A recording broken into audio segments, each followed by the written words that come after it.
Hello students, how are you? Hope you all are fine at your home. Today I'm going to take up the explanation of third lesson, Deep Water, written by William Douglas.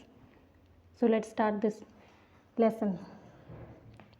Deep water is about the writer's journey of overcome the fear of water, which is deeply rooted in him since childhood. Deep water जो है लेखक की यात्रा बताती है जो कि उसके बचपन में बैठे हुए डर, पानी से जो डर है उस पर काबू पाने की। The author started fearing water since the age of 4। वो अपने 4 साल की एज में पानी से डरने लग गए थे। It started when he was visiting California with his father. ये शुरू हुआ जब राइटर जो हैं कैलिफोर्निया गए थे अपने फादर के साथ। He visited a beach where a wave knocks him down and swept over him. जब वो सी बीच पर गए थे, समुद्र के बीच पर गए थे, किनारे पर गए थे, तो लहरों ने उनको नॉक किया, मतलब उनको धक्का दिया और उनके ऊपर से गुजर गई। This terrifies the author although the father laugh at this knowing it was no danger. इस घटना ने ऑथर को डरा दिया था, यद्यपि उसके जो पिता थे वो उस पर हंस रहे थे क्योंकि उन्हें पता था कि ये कोई खतरा नहीं है। However, this experience terrifies him and develops a fear of water. लेकिन इस अनुभव ने उनको बहुत डरा दिया और पानी से डर को पैदा कर दिया था। After that, इसके बाद, when the author is 11 year old, he experienced another incident which escalates his fear. जब ऑथर जो है 11 साल के थे तो उनके एक इंसिडेंट ने उसके डर में और ज़्यादा बढ़ोतरी कर दी, और ज़्यादा डर गए थे। He is at a swimming pool in Yakima trying to learn swimming. वो एक स्विमिंग पूल पर गए जिसका नाम है याकिमा, या इसको हम YMCA भी बोलते हैं लेसन में। वहाँ पर स्विमिंग सीखने के लिए गए। On one fine day, a bully decided to pull a dangerous prank. एक अच्छा दिन था। उस दिन एक बुली का मतलब होता है एक शरारती लड़का। उसने डिसाइड किया to pull a dangerous prank, उसके साथ एक राइटर के साथ खतरनाक प्रैंक किया उन्होंने, मतलब एक तरह से उनको फ्लर्ट किया। He pushes him in the water end of the pool which frightened the author. उन्होंने ऑथर को पुल के एंड में, यानी कि जहाँ पर पानी बहुत गहरा था वहाँ पर धक्का दे दिया, राइटर को पुश कर दिया। He reaches 9 feet into the water and जो राइटर हैं वो पानी के 9 फीट गहराई तक चले गए। and start struggling desperately on hold on to something.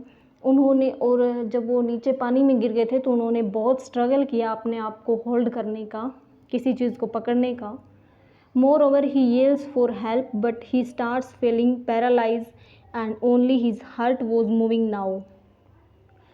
और उन्होंने चिल्लाने और बोलने और हेल्प लेने की भी कोशिश की, बट अपनी कोशिशों से वो पैरालाइज हो गए, मतलब कि उनकी जो कोशिशें हैं वो नाकाम रही, और only his heart was moving, और सारा कुछ जो है वो पैरालाइज हो गया था सिवाय उनके हार्ट के, सिर्फ उनका हार्ट काम कर रहा था। Thus he give up and readies himself to die but wakes up at the side of pool. इस प्रकार उन्होंने अपने जो प्रयास करने थे वो छोड़ दिए और अपने आप को तैयार कर लिया था मरने के लिए। लेकिन उनकी वो जब जाग उनको आई, उनकी आंखें खुली, वेकअप हुए, तो उन्होंने अपने आप को एक पूल की साइड पर पाया। However the terror he experience while droning never goes away. लेकिन ये जो ऐसा एक्सपीरियंस था, ऐसा डरावना एक्सपीरियंस था जिन्होंने उनको पानी से बहुत दूर ले गए, मतलब पानी से वो बहुत डरने लगे थे।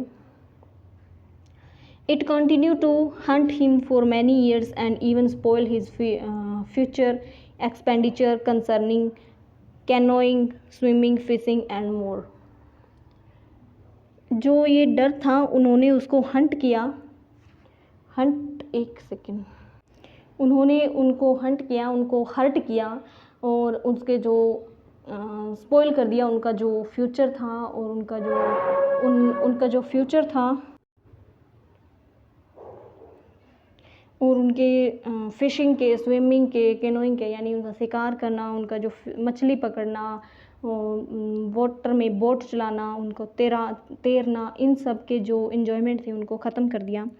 ही even visit marine lakes, Columbia, new hemisphere and more but it not able to enjoy it.